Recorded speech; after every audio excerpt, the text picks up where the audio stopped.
Volunteers with the local Red Cross got together today to make sure they understand what will be expected of them in the event that we get more flooding rain this week. Our Madeline Dart has more tonight on their preparation efforts.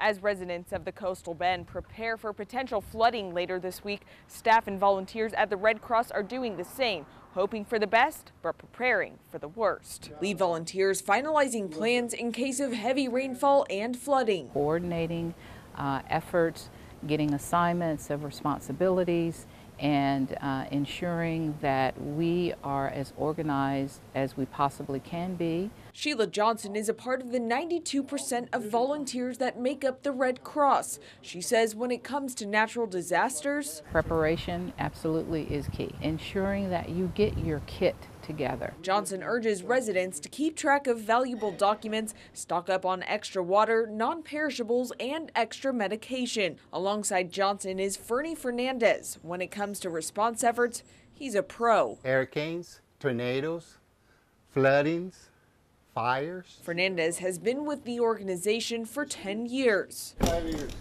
I look forward to helping people. He says this vehicle is integral in responding to natural disasters. So that's where we carry our food in, and once these campers are full, we can feed up to about 900 people. The Red Cross is also prepared to create shelters, distribute supplies, and help clean up debris. Depending on the weather, Red Cross says they will set up what is needed. Reporting from the Red Cross of the Coastal Bend, Madeline Dart, 3 News.